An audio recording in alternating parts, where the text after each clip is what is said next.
If there's any prayer that needs to be prayed in the Church of God today, as far as I'm concerned, it is, Lord, teach us to pray. Not teach us to want to pray, teach us to pray. Teach us what it is. Teach us not the vocabulary, the disposition. Prayer is not an attitude, not a latitude, an attitude. Prayer is not a position, whether you kneel or face the east. Prayer is not a position, it's a disposition.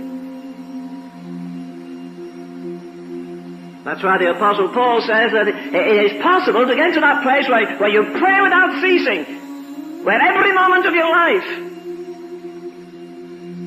you're in an attitude of relationship to Him, not for something you want, but that somehow God might come again and breathe. You see, the answer to America tonight is not in the White House, forget it. The answer to America is in God's house.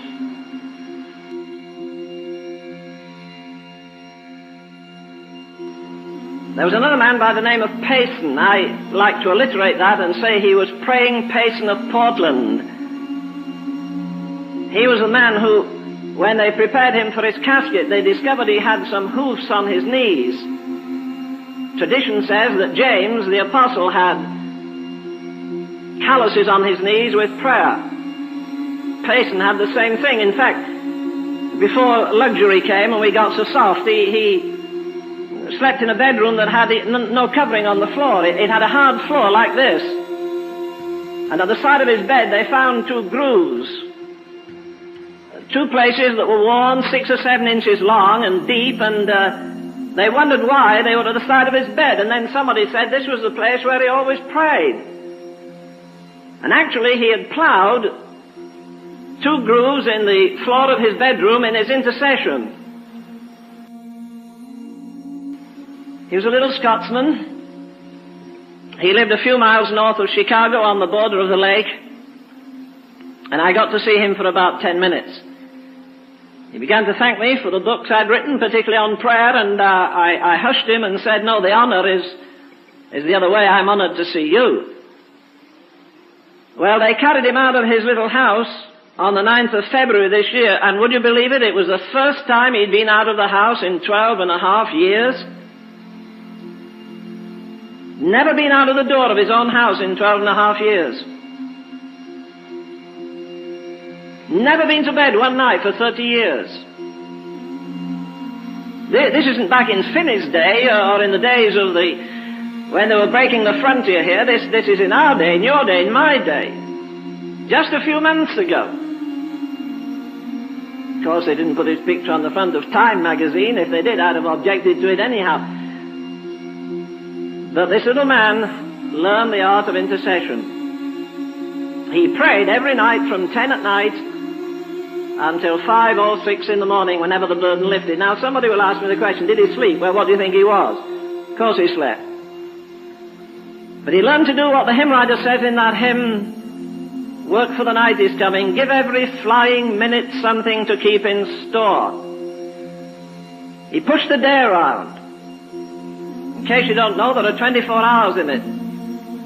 They're divided into 3/8. Normally, you work 8, you sleep 8. What do you do with the other 8? On the same basis, you live 60 years, you work 20, you sleep 20, and what do you do with the other 20?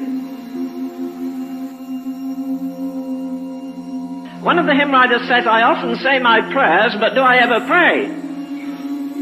Like the little boy went to church with his daddy bowed his head, did this, and the little fellow said, what did you say? He said, shut up. Because he couldn't remember, never mind the Lord. Therefore pray. Always pray. I've said this often and it's got me into trouble, but I'm still going to say it anyhow. I'm quite sure of this, that no man, I don't care how large his church, don't care how many books he's written, how far he's travelled, I do not believe that any man or woman is greater than their prayer life. If you learn this lesson while you're young, you younger folk, you know, nobody can impress God. Ever thought about that? The Spirit of God descended on a bunch of people at Herrnhut in Germany. You know, that in one sense is a more wonderful miracle than Pentecost in this sense that, do you know how long that prayer meeting lasted?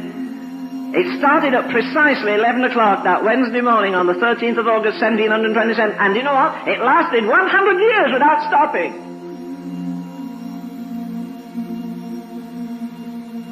That prayer room was never empty for 100 years.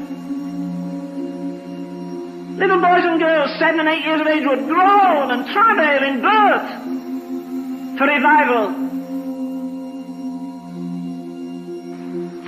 Don't go out and say like people say, well, I've made up my mind I'm going to pray 4 hours a day after this.